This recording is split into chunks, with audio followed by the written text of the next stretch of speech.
네가 날 여기 가둔 거지? 영하 45도 캐나다 위니펙 71세 은퇴 판사가 한국 며느리를 향해 독을 뱉었습니다. 150년 된 빅토리아 저택에서 쓰러져 3일 만에 발견된 그는 목숨을 구해준 며느리에게 오히려 적대감을 드러냈죠. 영국 전통이 아시아 방식보다 우월하다던 그의 신념은 너무 확고했습니다. 하지만 2주 후 로버트는 새벽 3시에 떨리는 목소리로 전화를 걸었습니다. 민지야, 도와줄 수 있니? 40년 법정 경력의 판사를 무릎 꿇게 만든 것은 법도 논리도 아니었습니다. 한인타운 아파트 바닥에 숨겨진 3000년 한국 기술, 그 충격적인 힘을 지금 공개합니다. 시작 전에 구독과 좋아요 버튼을 눌러주시면 영상 제작에 큰 힘이 됩니다. 지금 이 이야기를 어디에서 듣고 계신지도 댓글로 알려주세요. 그럼 바로 시작할게요. 안녕하십니까? 저는 로버트 톰슨입니다. 71세이고 캐나다 위니펙에서 40년간 판사로 일했어요. 사람들은 저를 원칙의 톰슨 판사라고 불렀죠. 법정에서 한 번도 원칙을 굽힌 적이 없었거든요. 저는 5대째 위니펙에서 사는 영국계 캐나다인입니다. 증조 할아버지가 1870년대 영국에서 건너오셨죠. 아내는 10년 전 세상을 떠났고 35세 아들 브라이언은 외과 의사예요. 5년 전 브라이언이 한국 여자와 결혼하겠다고 했을 때는 당황했습니다. 최민지라는 서울 출신 변호사였어요. 처음엔 반대했죠. 우리 집안은 5대가 모두 영국계와 결혼했거든요. 하지만 결국 허락했고 민지는 예의 바른 며느리가 됐습니다. 다만 저는 그녀와 깊은 대화를 나누지 않았어요. 왠지 문화가 달라 어색했거든요.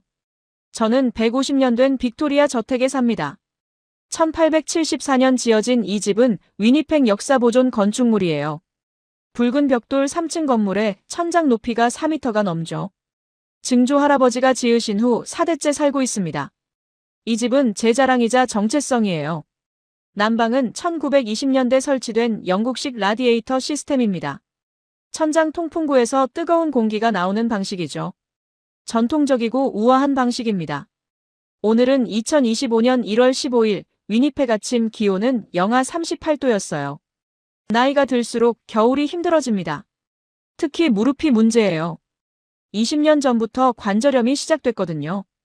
의사는 진통제 먹고 따뜻하게 지내라고만 했습니다. 아침에 침대에서 일어나면 차가운 참나무 바닥이 발을 얼려요. 슬리퍼를 신어도 냉기가 스며듭니다. 무릎이 굳어서 화장실까지 5분이 걸려요. 거실에서는 천장 통풍구에서 뜨거운 바람이 나오지만 발목 아래는 차갑습니다. 열은 전부 천장으로 올라가고 바닥은 얼음판 같아요. 겨울철 난방비는 월 700달러가 넘지만 어쩔 수 없죠. 토요일 저녁 브라이언이 한인타운 아파트로 저를 초대했습니다. 처음 가보는 곳이었어요. 민지가 현관문을 열었고 신발을 벗고 바닥에 발을 디뎠는데 깜짝 놀랐습니다. 바닥이 따뜻했어요. 민지, 전기장판 깔았나? 아니에요, 아버님. 온돌이에요. 한국 전통 난방이죠. 바닥 밑으로 따뜻한 물이 지나가요. 온돌이라니 처음 듣는 말이었습니다. 별로 관심 없었지만 신기하긴 했어요. 거실 소파에 앉았는데 발이 시리지 않았습니다. 제 저택에서는 소파에 앉아도 발이 차가웠거든요. 민지가 한국 음식으로 저녁을 차렸어요.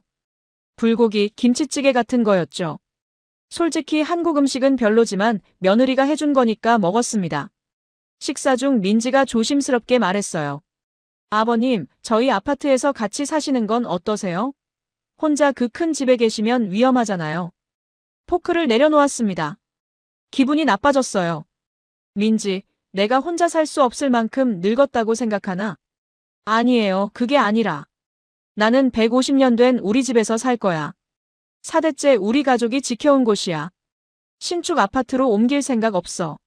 제 목소리가 차갑게 나왔습니다. 민지의 얼굴이 굳었어요. 브라이언이 중재하려 했지만 제가 막았죠. 브라이언, 너도 알잖아. 우리 집 역사가 얼마나 중요한지. 증조 할아버지가 영국에서 가져온 전통을 내가 지키는 거야. 아빠, 하지만 건강이 더 중요하잖아요. 건강은 내가 알아서 챙겨. 71년을 살았는데 이제 와서 아들 걱정받고 싶지 않아. 식탁에 침묵이 흘렀습니다. 민지가 눈을 내리깔고 있었어요. 식사 후 현관으로 나왔습니다. 신발을 신으려고 허리를 숙이는데 무릎에서 날카로운 통증이 왔어요. 윽소리가 나왔죠. 민지가 제 팔을 잡아줬습니다. 아버님, 괜찮으세요? 놔, 괜찮아. 저는 민지의 손을 뿌리쳤습니다. 그녀 얼굴에 상처받은 표정이 스쳤지만 신경 쓰지 않았어요. 집으로 돌아와 현관문을 열자 익숙한 냉기가 저를 맞았습니다. 바닥에 발을 디뎠어요. 차가웠죠. 당연한 거예요. 그런데 왜 자꾸 민지네 아파트 따뜻했던 바닥이 생각나는 걸까요? 고개를 저었습니다. 별거 아니야. 우리 영국식 난방이 훨씬 전통 있고 우아해. 침대에 누워 진통제를 2알 먹었습니다. 민지가 자꾸 저를 아파트로 오라고 하는 게 불편했어요. 마치 제가 혼자 살 능력이 없는 것처럼 느껴졌거든요. 저는 40년간 법정을 지킨 판사입니다. 아직 정정하고 독립적이에요. 그리고 솔직히 한국 며느리와 함께 사는 게 부담스러웠습니다. 문화가 다르고 생활 방식도 다를 거예요. 71년간 익숙해진 방식을 바꾸고 싶지 않았어요. 눈을 감았습니다. 내일 아침도 차가운 바닥에서 시작되겠죠. 하지만 그게 제 인생이에요. 150년 저택과 함께한 인생입니다. 민지네 집에서 돌아온 그날 밤 잠을 제대로 못 잤습니다. 계속 민지 아파트 바닥이 생각났거든요. 그 따뜻했던 늦검이요. 하지만 인정하기 싫었어요. 우리 영국식 난방이 더 우아하고 전통적이니까요. 일요일 아침 평소처럼 무릎 통증에 깼습니다. 바닥이 차가웠어요. 슬리퍼를 신고 화장실로 갔죠. 무릎이 굳어서 5분이나 걸렸습니다. 거울을 보니 얼굴이 창백했어요. 요즘 잠을 잘 못 자서 그런가 봐요. 월요일 오전 민지한테서 전화가 왔습니다. 아버님, 안녕하세요. 주말 잘 보내셨어요? 응, 잘 지냈어. 짧게 대답했어요. 민지가 계속 말했죠. 아버님, 날씨가 더 추워진대요. 조심하세요. 혹시 필요하신 거 있으면. 민지, 나 괜찮아. 바쁘니까 끊어. 전화를 끊었습니다. 사실 할 일은 없었어요. 하지만 민지 목소리를 더 듣기 싫었죠. 계속 걱정하는 게 부담스러웠어요. 그날 오후부터 몸이 이상했습니다. 어지럽고 힘이 없었어요. 감기인가 싶어서 침대에 누웠죠. 저녁도 안 먹었어요. 식욕이 없었거든요. 화요일 아침 일어나지 못했습니다. 몸이 너무 무거웠어요. 화장실 가려고 일어났는데 현기증이 났죠. 벽을 잡고 겨우 갔어요. 거울을 보니 입술이 파랗게 질려 있었습니다. 물을 마시려고 주방으로 갔어요. 바닥이 얼음판처럼 차가웠죠. 발이 시려서 빨리 걸으려고 했는데 무릎에 힘이 안 들어갔어요. 물 한 컵 마시고 다시 침실로 왔습니다. 오후쯤 핸드폰이 울렸어요. 브라이언이었죠. 하지만 핸드폰이 어디 있는지 몰랐어요. 어디 뒀더라. 소파였나, 침실 탁자였나. 찾으러 가기가 힘들어서 그냥 누워 있었습니다. 수요일 상태가 더 나빠졌어요. 침대에서 일어날 수가 없었죠. 온몸에 힘이 없었어요. 목도 말랐는데 물 마시러 가는 게 너무 힘들었습니다. 그냥 자면 나아지겠지 싶었어요. 창밖을 보니 눈이 내리고 있었습니다. 온도계를 봤어요. 영하 42도였죠. 집안이 너무 추웠어요. 난방을 최대로 틀었는데도 따뜻하지 않았습니다. 이불을 2개 덮었지만 계속 떨렸어요. 저녁 무렵 화장실이 너무 급했습니다. 참을 수가 없었죠. 침대에서 일어나려고 했어요. 발을 바닥에 디뎠는데 무릎이 꺾였습니다. 바닥에 주저앉았어요. 기어서 화장실까지 가야 했어요. 침실에서 복도까지 10m도 안 되는 거리였는데 한참 걸렸죠. 무릎을 바닥에 대고 기어가는데 차가운 참나무 바닥이 무릎을 얼렸습니다. 아팠어요. 정말 아팠어요. 화장실 문턱에서 일어서려다 또 넘어졌습니다. 변기를 잡고 간신히 일어났죠. 볼일을 보고 나왔는데 거실까지 갈 힘이 없었어요. 복도 바닥에 그대로 주저앉았습니다. 추웠어요. 너무 추웠어요. 손가락 감각이 없었죠. 발도 얼어붙는 것 같았어요. 민지네 아파트 바닥이 생각났습니다. 그 따뜻했던 바닥이요. 그때 거절하지 말걸. 자존심 부리지 말걸. 하지만 이미 늦었어요. 여기 이 차가운 바닥에 혼자 있었죠. 일어나려고 했지만 힘이 없었어요. 눈이 감겼습니다. 얼마나 시간이 흘렀는지 모르겠어요. 눈을 떴을 때 천장이 보였습니다. 형광등 불빛이 눈부셨어요. 여긴 어디지? 내 집 천장이 아니에요. 아빠, 깨어나셨어요? 브라이언 목소리였어요. 고개를 돌렸더니 아들이 침대 옆에 서 있었습니다. 얼굴이 상한 것 같았어요. 눈이 빨갛더군요. 여기가 어디지? 제 목소리가 갈라졌어요. 목이 너무 말랐죠. 병원이에요, 아빠. 집에서 쓰러져 계셨어요.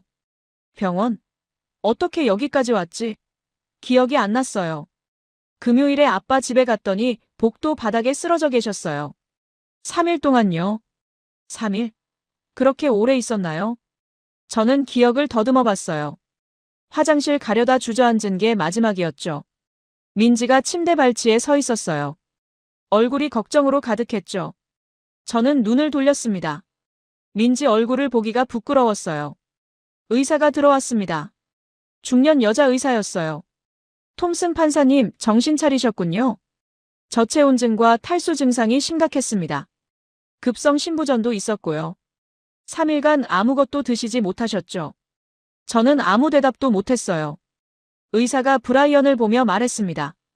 아드님, 환자분이 혼자 사시면 안 됩니다. 다음엔 생명을 장담할 수 없어요. 브라이언이 고개를 끄덕였어요. 저는 천장을 바라봤습니다. 부끄러웠어요.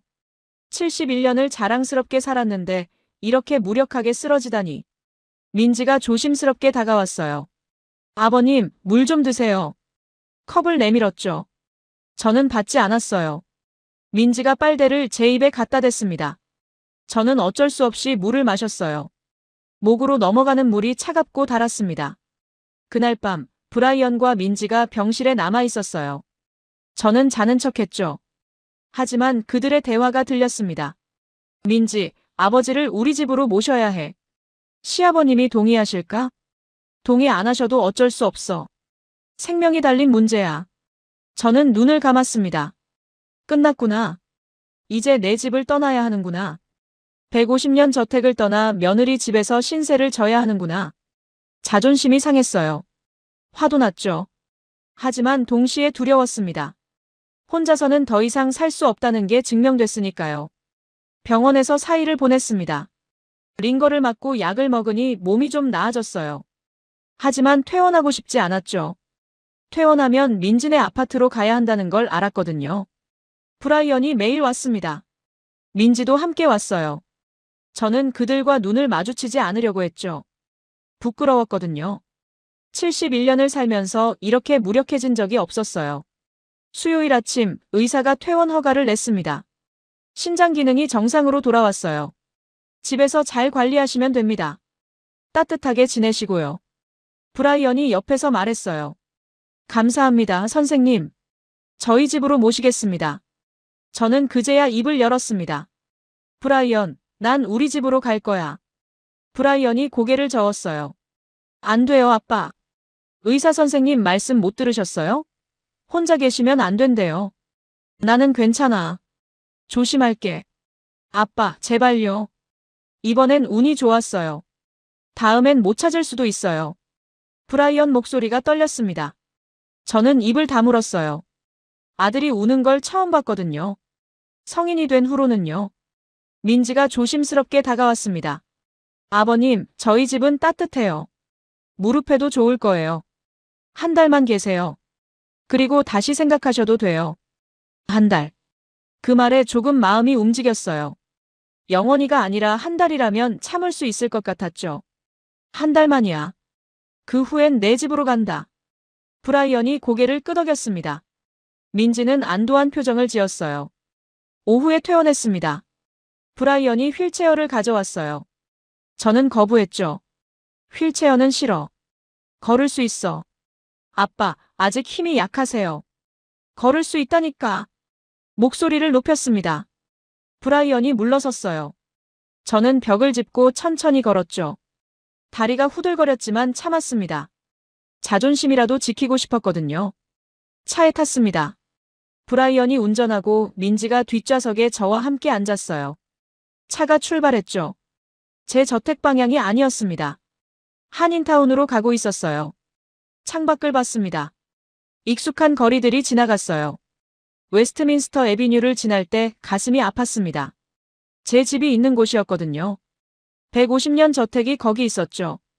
브라이언, 내 집에 들러서 짐 좀 챙기자. 나중에 갈게요, 아빠. 지금은 쉬세요. 내 옷이랑 책이 필요해. 제가 가져다 드릴게요, 아버님. 민지가 말했습니다. 저는 대답하지 않았어요. 화가 났거든요. 제 집에 가는 것도 허락받아야 한다니요. 한인타운에 도착했습니다. 낯선 간판들이 보였어요. 한글로 된 간판들이요. 슈퍼마켓, 식당, 부동산. 여기는 캐나다가 아니라 한국 같았습니다. 아파트 주차장에 차를 댔어요. 엘리베이터를 타고 3층으로 올라갔죠. 민지가 문을 열었습니다. 아버님, 들어오세요. 저는 현관에 섰습니다. 들어가기 싫었어요. 하지만 선택의 여지가 없었죠. 천천히 들어갔습니다. 신발을 벗었어요. 바닥에 발을 디뎠을 때 그 느낌이 다시 왔습니다. 따뜻함이요. 양말 신은 발바닥으로 온기가 전해졌죠. 병원 차가운 바닥에 익숙해졌던 발이 놀라는 것 같았어요. 하지만 인정하고 싶지 않았습니다. 저는 무표정하게 거실로 걸어갔어요. 아버님, 이쪽 방 쓰세요. 저희 침실 옆이에요. 민지가 방 하나를 보여줬습니다. 작은 방이었어요. 침대, 책상, 옷장만 있었죠. 제 저택 침실의 절반 크기였습니다. 여기서 자라고. 네, 깨끗해요. 침구도 새로 준비했어요. 저는 방 안으로 들어갔습니다. 침대에 앉았어요. 스프링이 푹신했죠. 하지만 제 침대가 아니었습니다. 제 방이 아니었어요. 창문을 봤습니다. 밖에 다른 아파트들이 보였어요. 제 저택 창문에서는 정원이 보였는데요. 나무들과 잔디가 보였죠. 여기는 콘크리트 건물만 보였습니다. 아버님, 저녁 드실래요? 민지가 문 밖에서 물었습니다. 배 안 고파. 조금이라도 드세요. 병원에서 제대로 못 드셨잖아요. 혼자 있고 싶어. 나가줘. 목소리가 차갑게 나왔습니다. 민지가 잠시 멈칫하더니 문을 닫았어요. 발소리가 멀어졌죠. 저는 침대에 누웠습니다. 천장을 봤어요. 낯선 천장이었죠. 낯선 집, 낯선 방. 이게 제 인생이라니 믿기지 않았습니다. 화가 났어요. 브라이언한테, 민지한테, 그리고 무엇보다 저 자신한테 화가 났죠. 왜 이렇게 약해졌을까? 왜 혼자 살 수 없게 됐을까? 그날 밤 잠이 안 왔습니다. 낯선 침대, 낯선 소리들. 복도에서 누군가 걷는 소리, 위층에서 물 내려가는 소리. 제 저택은 조용했었는데요. 새벽 2시쯤 일어났습니다. 화장실이 급했거든요. 침대에서 내려와 문을 열었어요. 복도가 어두웠죠. 불을 켜려고 손을 더듬었는데 스위치가 어디 있는지 몰랐습니다. 조심스럽게 걸었어요.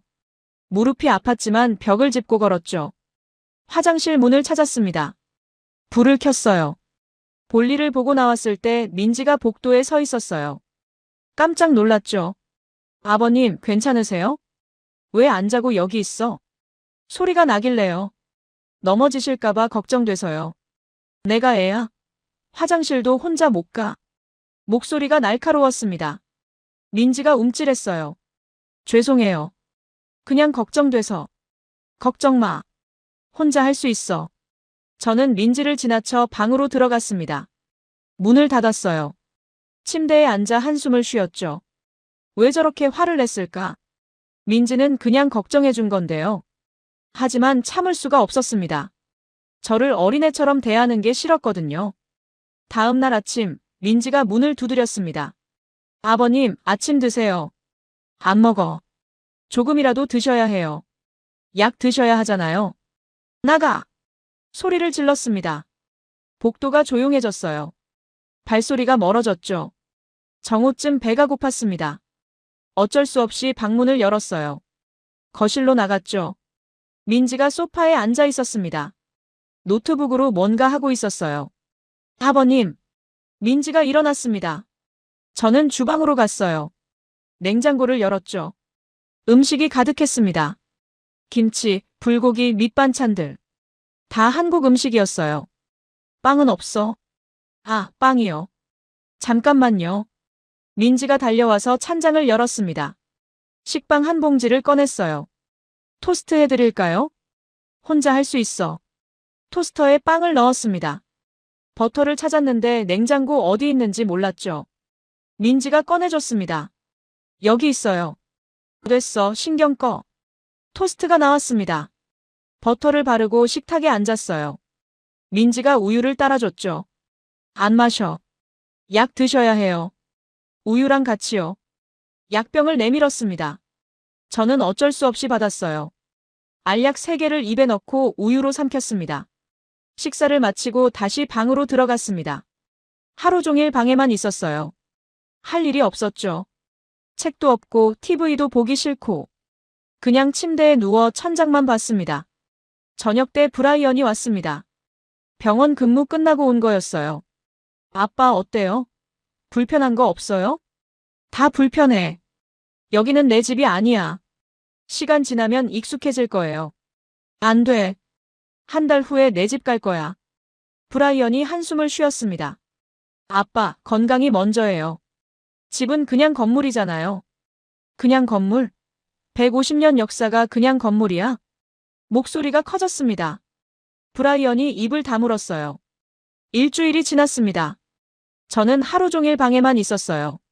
식사 시간에만 나왔죠. 민지가 몇 끼 차려줬지만 감사 인사는 하지 않았습니다. 브라이언이 매일 들렀지만 짧게 대화하고 돌아갔어요. 따뜻한 바닥은 인정했습니다. 무릎 통증이 확실히 줄었거든요. 아침에 일어날 때 뻣뻣함이 없었어요. 하지만 민지한테 말하지 않았습니다. 인정하기 싫었거든요. 이곳은 감옥 같았습니다. 따뜻한 감옥이었죠. 2주가 지났습니다. 저는 여전히 방에만 있었어요. 아침에 일어나면 창문으로 들어오는 빛으로 시간을 가늠했죠. 시계를 보지 않아도 알 수 있었습니다. 오전 9시쯤이면 동쪽 건물 그림자가 창문 절반을 가렸거든요. 민지는 매일 3번 문을 두드렸습니다. 아침, 점심, 저녁. 규칙적이었죠. 똑똑똑 3번. 그리고 조심스러운 목소리가 들려왔어요. 아버님, 식사 준비됐어요. 저는 최소한의 대답만 했습니다. 응, 알았어. 때로는 대답도 하지 않았죠. 식탁은 전쟁터였습니다. 민지가 차려놓은 음식들, 한국 음식들이 제 앞에 놓였어요. 된장찌개, 김치, 나물무침. 냄새가 강했습니다. 저는 코를 찡그렸죠. 민지가 그 표정을 봤을 거예요. 하지만 아무 말도 하지 않았습니다. 그저 조용히 자기 자리에 앉아 식사를 했죠. 어느 날 아침이었습니다. 민지가 또 한국 음식을 차렸어요. 시금치 나물, 계란말이, 김치. 저는 포크를 들다가 내려놨습니다. 빵은 없냐고. 민지가 움찔했습니다. 부엌으로 가더니 식빵을 꺼내왔어요. 토스터에 넣고 구웠죠. 버터를 바르는 그녀의 손이 떨리고 있었습니다. 저는 그걸 보면서도 미안하다는 말을 하지 않았어요. 무릎은 확실히 좋아지고 있었습니다. 아침에 일어날 때 통증이 없었어요. 20년 만에 처음이었죠. 계단을 오르내릴 때도 무릎이 부드러웠습니다. 예전 같으면 난간을 꼭 잡아야 했는데 이제는 그냥 걸을 수 있었어요. 하지만 인정할 수 없었습니다. 이게 온돌 때문이라는 걸 인정하면 민지가 옳았다는 뜻이 되니까요. 제가 틀렸고 150년 영국 전통이 한국 방식보다 못하다는 뜻이니까요. 3주째 되는 어느 날 오후였습니다. 저는 방에 누워 있었어요. 할 일이 없었죠. 책을 읽으려고 했지만 집중이 안 됐습니다. 제 저택이 그리웠거든요. 서재의 가죽 의자, 벽난로, 참나무 책장. 모든 게 그리웠습니다. 갑자기 결심이 섰습니다. 집에 가야겠다고요. 지금 당장요. 한 달이 다 되지도 않았지만 더 이상 여기 있을 수 없었어요. 이곳은 제 자리가 아니었습니다. 옷장에서 코트를 꺼냈습니다. 모자도 썼어요. 지갑을 확인했죠. 신용카드가 있었습니다. 택시를 부르면 되겠다고 생각했어요. 방문을 열었습니다. 거실은 조용했어요. 민지는 부엌에서 뭔가 하고 있었죠. 저는 조용히 현관으로 갔습니다. 신발을 신으려고 허리를 숙였어요. 그때 어지러움이 왔습니다. 세상이 빙글 돌았어요. 균형을 잃었죠. 벽을 잡으려고 손을 뻗었지만 잡히지 않았습니다. 몸이 옆으로 기울었어요. 쿵. 제 몸이 현관 바닥에 부딪혔습니다. 옆구리가 아팠어요. 시야가 흐릿했죠. 발소리가 들렸습니다. 빠른 발소리였어요. 민지였습니다. 그녀가 제 옆에 무릎을 꿇었어요. 아버님!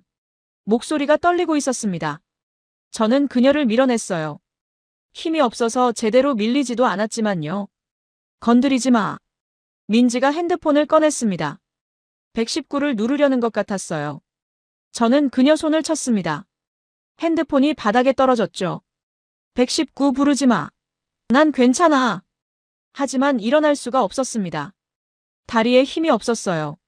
민지가 제 팔을 잡았습니다. 저는 또 뿌리쳤어요. 나 혼자 할 수 있어.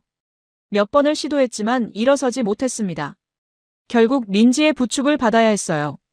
그녀가 제 팔을 자기 어깨에 걸쳤습니다. 천천히 일어섰죠. 저는 그녀 몸에서 나는 샴푸 냄새를 맡았습니다. 라벤더 향이었어요. 소파까지 걷는 게 힘들었습니다. 민지가 제 체중을 지탱했어요. 소파에 앉혔죠. 그녀는 숨이 가빠졌습니다. 제가 무거웠을 거예요. 어디 가시려고 하셨어요? 민지가 물었습니다. 저는 대답하지 않았어요. 그녀는 제 코트를 벗겼습니다. 모자도 벗겼죠. 담요를 가져와 제 무릎에 덮어줬습니다. 아직 몸이 약하세요. 나가시면 안 돼요. 저는 고개를 돌렸습니다. 창밖을 봤어요. 눈이 내리고 있었죠. 제 저택도 저 눈을 맞고 있겠구나 싶었습니다. 혼자서요. 민지가 부엌으로 갔습니다. 물 끓는 소리가 들렸어요. 잠시 후 따뜻한 차 한 잔을 가져왔습니다. 생강차였어요. 향이 강했죠. 드세요. 몸 따뜻해지게요. 컵을 제 손에 쥐어줬습니다. 저는 받았어요. 어쩔 수 없었거든요. 한 모금 마셨습니다. 뜨겁고 매웠어요. 하지만 목으로 넘어가면서 속이 따뜻해졌습니다. 민지가 제 맞은편 소파에 앉았습니다. 한참을 아무 말도 하지 않았어요. 그저 저를 지켜봤죠. 걱정스러운 눈빛이었습니다. 저는 그 눈빛이 싫었습니다. 동정받는 것 같았거든요. 무력한 노인을 바라보는 그런 눈빛이요. 그만 좀 쳐다봐. 민지가 고개를 돌렸습니다. 창밖을 봤어요. 그녀의 옆얼굴이 보였죠. 눈물이 볼을 타고 내려오고 있었습니다. 소리 없이 우는 거였어요. 저는 당황했습니다. 왜 우는 거지? 제가 뭘 잘못했나? 아니, 잘못한 건 없어요. 제 집에 가려고 한 게 잘못인가요? 하지만 가슴 한 구석이 불편했습니다. 민지는 저를 돌보느라 3주 동안 고생했어요. 식사 차리고 빨래하고 청소하고. 제가 퉁명스럽게 대해도 참았죠. 그런데 저는 도망가려고 했던 겁니다. 감사 인사 한마디 없이요. 그날 저녁 브라이언이 왔습니다. 민지가 상황을 설명했는지 그의 얼굴이 굳어 있었어요. 제 방으로 들어왔습니다. 문을 닫았죠.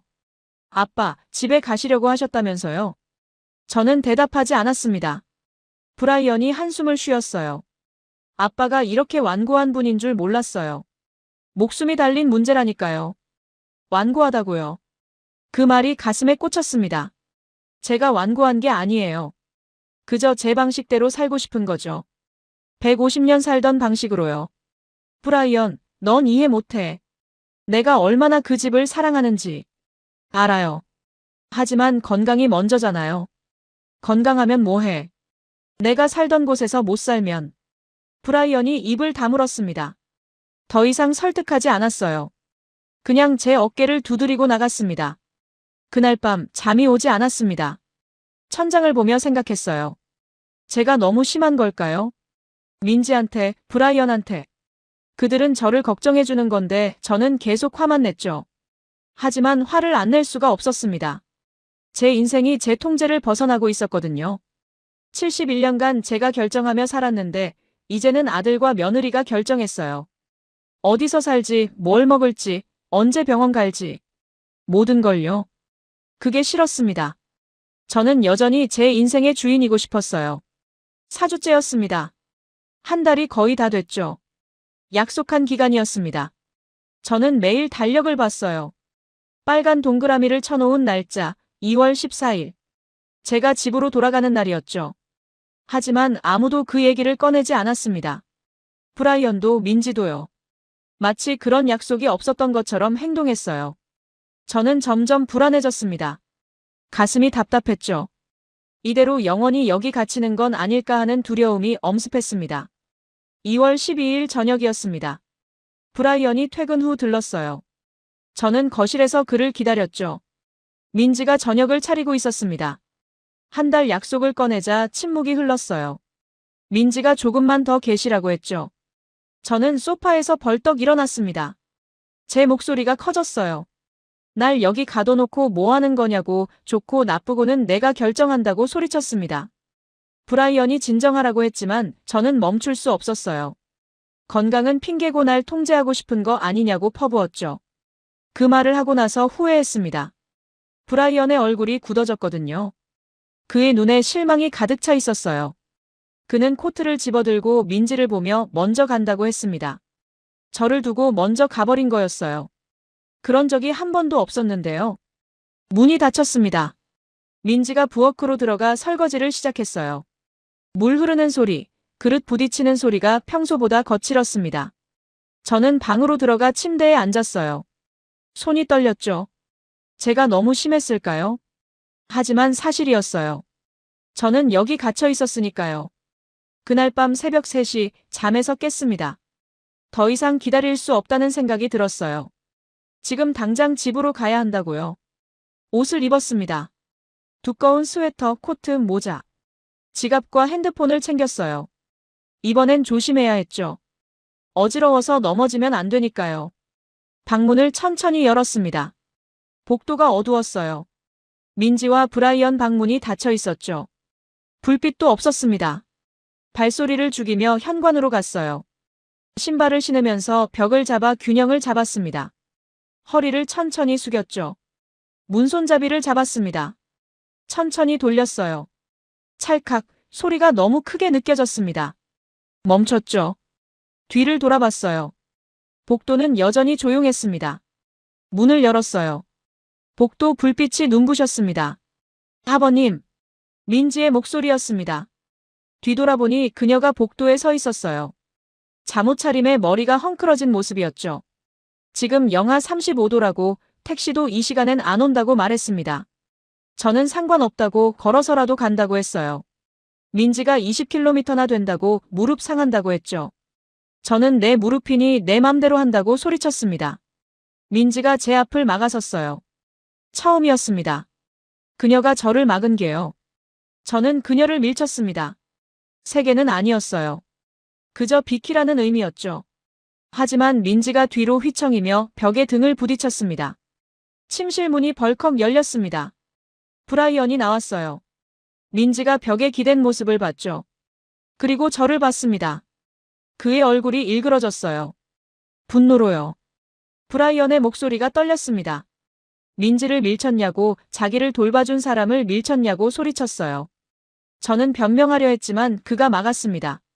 새벽 3시에 몰래 나가려다 들켜서 민지를 밀친 거 아니냐고요. 브라이언이 제 앞으로 다가왔습니다. 그의 눈에 눈물이 고여 있었어요. 실망했다고 했습니다.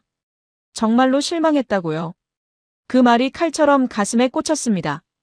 그는 민지가 얼마나 고생했는지 아느냐고 물었어요. 매일 식사 차리고 약 챙기고 빨래하고 퇴근하고도 쉬지 못한다고요. 그런데 저는 감사 인사 한 번 없이 계속 화만 냈다고 했습니다.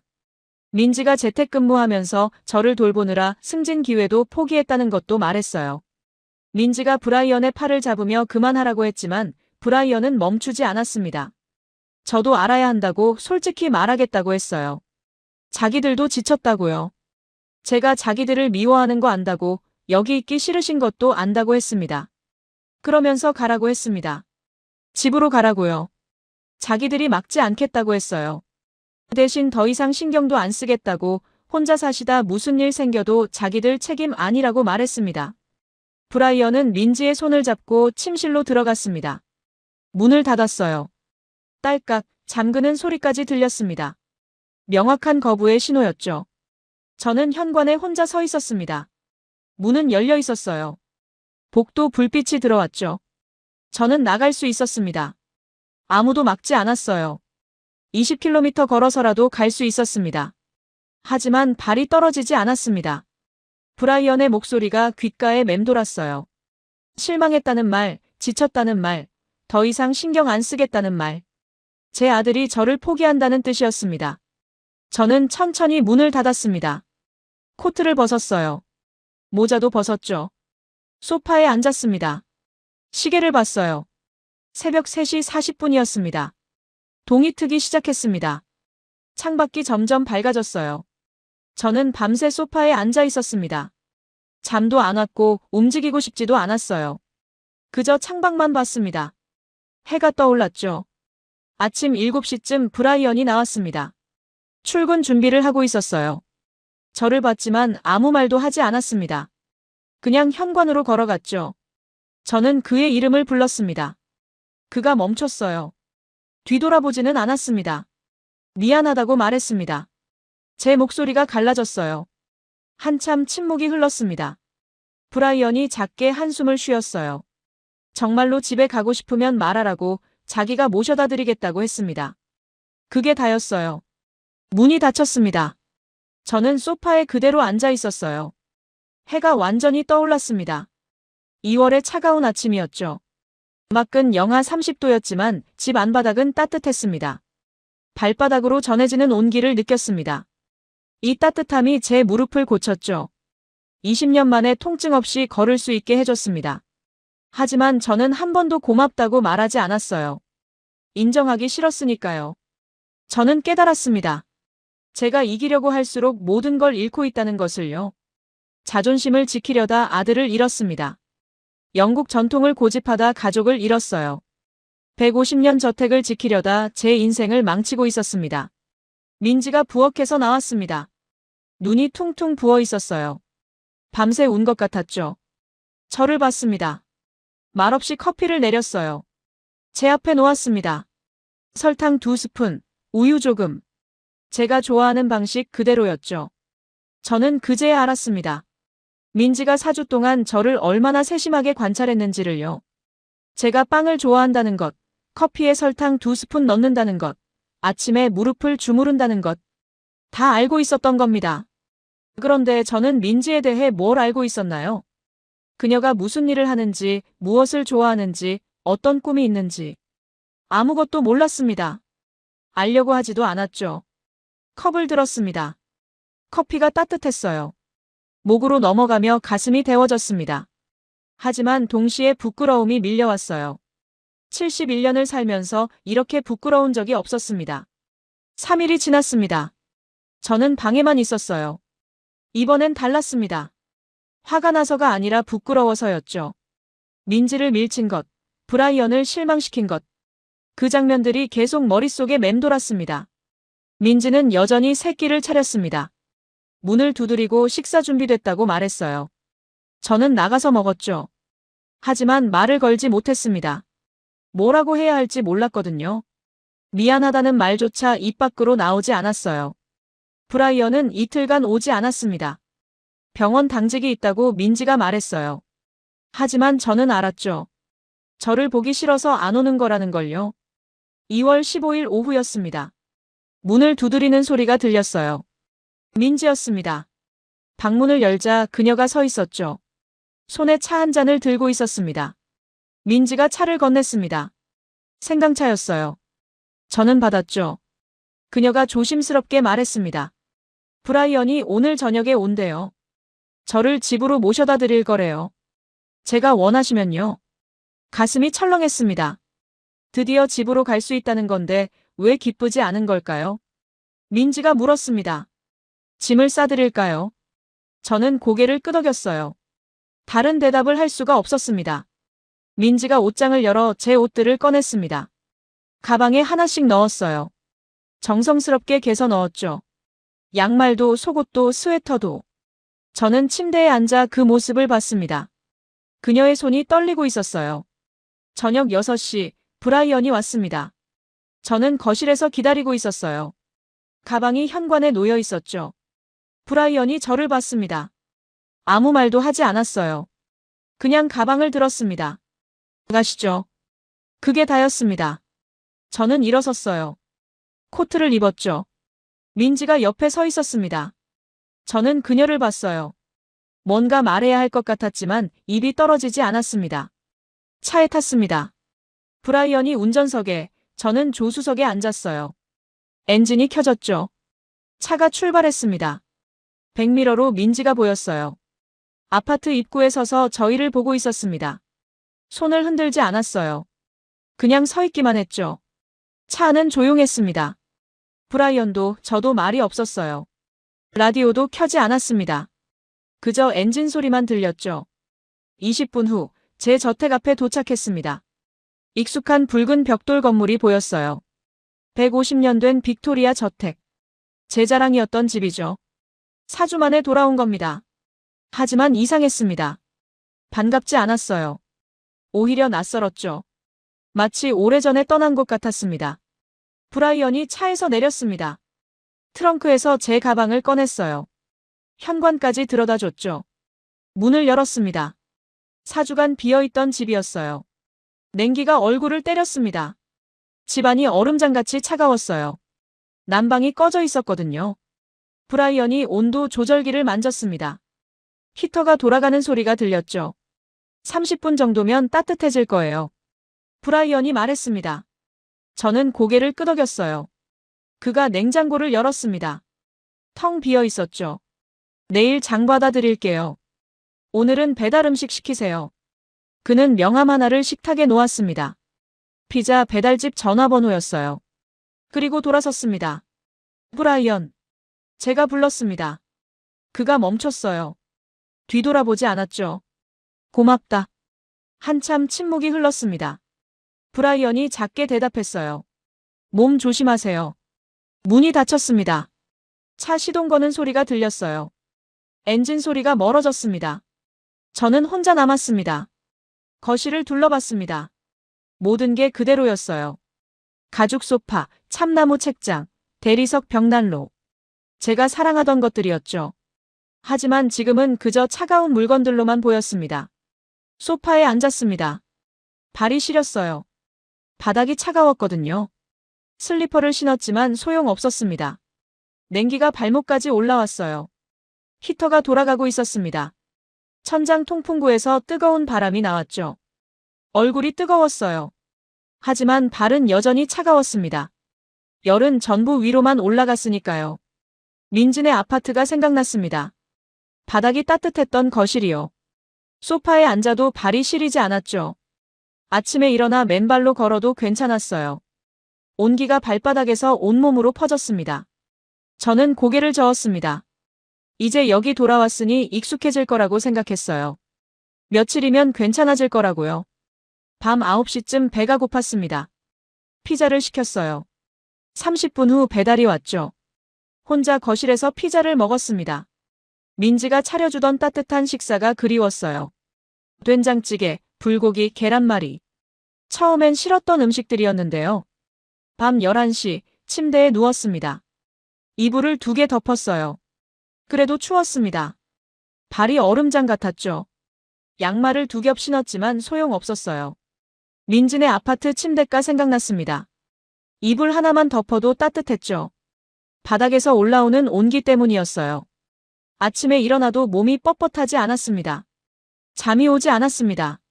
천장을 보며 뒤척였어요. 시계를 봤습니다. 새벽 2시였죠. 4주간 민진에서는 푹 잤는데요. 무릎을 만져봤습니다. 약간 뻣뻣했어요. 차가운 바닥 때문인 것 같았죠. 민진에서는 무릎이 부드러웠는데요. 20년 만에 통증 없이 지냈었는데요. 다음 날 아침 일어나기 힘들었습니다. 무릎이 굳어 있었거든요. 침대에서 일어나 바닥에 발을 디뎠어요. 차가웠습니다. 얼음장 같았죠. 슬리퍼를 신고 화장실로 갔습니다. 5분이 걸렸어요. 민진에서는 2분이면 갔는데요. 거울을 봤습니다. 얼굴이 창백했어요. 잠을 못 자서 그런가 봐요. 눈 밑에 다크서클이 생겼죠. 주방으로 갔습니다. 타일 바닥이 더 차가웠어요. 냉장고를 열었습니다. 텅 비어 있었죠. 브라이언이 오늘 장을 받아준다고 했는데 언제 올지 몰랐습니다. 식빵이 조금 남아 있었습니다. 토스트를 만들어 먹었어요. 혼자 식탁에 앉아서요. 민지가 차려주던 식사가 그리웠습니다. 2일이 지났습니다. 브라이언이 장을 받아줬어요. 말없이 냉장고에 넣고 갔죠. 10분도 안 있다 갔습니다. 예전에는 1시간씩 있었는데요. 저는 하루 종일 집에 있었습니다. 할 일이 없었어요. TV를 봤지만 집중이 안 됐죠. 책을 읽으려 했지만 글자가 눈에 안 들어왔습니다. 무릎이 다시 아프기 시작했습니다. 계단 오르내릴 때 특히 그랬어요. 난간을 꼭 잡아야 했죠. 민진에서는 난간 없이도 올라갔는데요. 밤마다 잠을 못 잤습니다. 너무 추웠거든요. 전기장판을 켰지만 별로였어요. 등만 따뜻하고 발은 여전히 차가웠습니다. 민진의 온돌은 달랐어요. 바닥 전체가 따뜻했죠. 일주일이 지났습니다. 저는 깨달았어요. 익숙해지는 게 아니라는 걸요. 오히려 더 힘들어지고 있었습니다. 몸이, 마음이요. 150년 저택이 더 이상 집 같지 않았습니다. 그냥 차가운 건물일 뿐이었어요. 민진의 작은 아파트가 진짜 집처럼 느껴졌습니다. 따뜻했으니까요. 브라이언이 보고 싶었습니다. 민지도요. 식탁에서 함께 밥 먹던 게 그리웠어요. 민지가 차려준 생강차도요. 브라이언이 퇴근하고 들러 30분씩 앉아있던 것도요. 저는 혼자였습니다. 150년 저택에 혼자 있었죠. 이게 제가 원했던 건데 왜 이렇게 외로운 걸까요? 2월 23일 밤이었습니다. 잠이 안 와서 거실에 앉아 있었어요. 창밖을 봤죠. 눈이 내리고 있었습니다. 민진의 아파트도 저 눈을 맞고 있겠구나 싶었어요. 따뜻한 바닥 위에서요. 핸드폰을 꺼냈습니다. 브라이언 전화번호를 봤어요. 손가락이 떨렸습니다. 통화 버튼을 눌렀죠. 신호음이 3번 울렸습니다. 브라이언이 받았어요. 밤 11시인데도 깨어 있었나 봐요. 저는 입을 열었습니다. 떨리는 목소리로 말했어요. 브라이언아, 나 다시 너희 집으로 가도 되겠니? 전화기 너머로 긴 침묵이 흘렀습니다. 그리고 브라이언의 목소리가 들렸어요. 부드러웠습니다. 당연하죠, 아빠. 지금 바로 모시러 갈게요. 브라이언이 30분 만에 왔습니다. 밤 11시 30분이었어요. 그는 제 가방을 들어줬죠. 차에 탔습니다. 이번엔 달랐어요. 제가 원해서 가는 거였으니까요. 한인타운 아파트에 도착했습니다. 엘리베이터를 타고 3층으로 올라갔어요. 브라이언이 초인종을 눌렀죠. 민지가 문을 열었습니다. 잠옷 차림이었어요. 저를 보더니 눈이 커졌습니다. 저는 민지 앞에 섰습니다. 그녀를 똑바로 봤어요. 입을 열었죠. 민지, 미안했어. 정말로. 민지의 눈에 눈물이 고였습니다. 고개를 끄덕였어요. 말없이 문을 열어줬죠. 저는 들어갔습니다. 신발을 벗고 바닥에 발을 디뎠어요.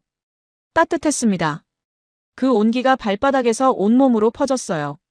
집에 온 것 같았습니다. 다음 날 아침 일어났습니다. 무릎이 부드러웠어요. 통증이 없었죠. 거실로 나갔습니다. 민지가 아침을 차리고 있었어요. 된장찌개 냄새가 났습니다. 예전엔 싫었는데 이제는 좋았어요. 아버님, 주무셨어요? 응, 잘 잤어. 식탁에 앉았습니다. 민지가 밥과 반찬을 놓았어요. 저는 숟가락을 들었죠. 한 입 먹었습니다. 맛있었어요. 민지. 네, 아버님. 고마워. 식사도 다 고마워. 민지가 환하게 웃었습니다. 오랜만에 보는 그녀의 미소였어요. 일주일이 지났습니다. 저는 변했어요. 민지에게 감사하다고 말했습니다. 식사 때마다요. 브라이언이 올 때마다 반갑게 맞았어요. 거실에서 함께 TV를 봤죠. 가족처럼요. 무릎은 완전히 나았습니다. 계단을 뛰어 올라갈 수 있었어요. 아침에 일어날 때 통증이 없었죠. 20년 만에 처음이었습니다. 온돌 덕분이라는 걸 인정했어요. 어느 날 저녁이었습니다. 저는 민지에게 물었어요. 온돌에 대해 더 알려달라고요. 민지가 기뻐하며 설명했습니다. 바닥 밑으로 따뜻한 물이 지나간다고, 열을 저장하는 층이 있다고, 에너지 효율이 높다고요. 저는 고개를 끄덕이며 들었습니다. 민지, 내가 너무 고집스러웠어. 좋은 걸 알면서도 인정 안 했지. 아니에요, 아버님. 낯선 걸 받아들이는 건 어려운 일이에요. 150년 전통을 지킨다고 했는데 사실은 그냥 변화가 두려웠던 거야. 민지가 제 손을 잡았습니다. 따뜻했어요. 3개월이 지났습니다. 저는 완전히 회복됐어요. 무릎 관절염은 사라졌습니다. 병원에서 검사받았는데 의사가 놀랐죠. 염증 수치가 정상이래요. 20년 만에요. 브라이언과 민지에게 말했습니다. 150년 저택을 팔겠다고요. 그들은 놀랐어요. 정말 괜찮냐고 물었죠. 저는 고개를 끄덕였습니다. 이제 그 집은 필요 없다고, 여기가 제 집이라고 말했어요. 4월에 저택을 매물로 내놨습니다. 한 달 만에 팔렸어요. 젊은 부부가 샀죠. 역사적 건물을 잘 보존하겠다고 했습니다. 저는 안심했어요. 집을 비우는 날이었습니다. 브라이언과 민지가 함께 왔어요. 150년 된 가구들을 정리했죠. 일부는 기증하고 일부는 가져왔습니다. 거실을 마지막으로 둘러봤습니다. 참나무 책장, 대리석 벽난로, 스테인드 글라스. 아름다웠어요. 하지만 이제는 그리움이 없었습니다. 추억으로 남기면 되니까요. 문을 닫았습니다. 열쇠를 새 주인에게 건넸어요. 그들이 행복하게 살기를 바란다고 말했죠. 차에 탔습니다. 뒤돌아보지 않았어요. 5월이었습니다. 어느 날 저녁, 이웃 존스 부부가 저희 아파트를 방문했어요. 70대 부부였죠. 존스 씨도 관절염이 있었습니다. 제가 나아졌다는 소문을 들었대요. 저는 온돌에 대해 설명했습니다. 바닥이 따뜻하다는 것, 관절에 좋다는 것, 에너지도 절약된다는 것. 존스 부부가 감탄했어요. 자기 집에도 설치하고 싶다고 했죠. 민지가 한국 건설사 연락처를 줬습니다. 위니펙에도 온돌 시공하는 회사가 있대요. 존스 부부는 바로 상담을 예약했습니다. 한 달 후 존스 부부가 다시 왔어요. 온돌을 설치했대요. 정말 따뜻하고 좋다고 했죠. 존스 씨 무릎도 좋아졌다고요. 이웃들이 관심을 보이기 시작했습니다. 6월 위니펙 커뮤니티 신문에서 저를 취재했습니다.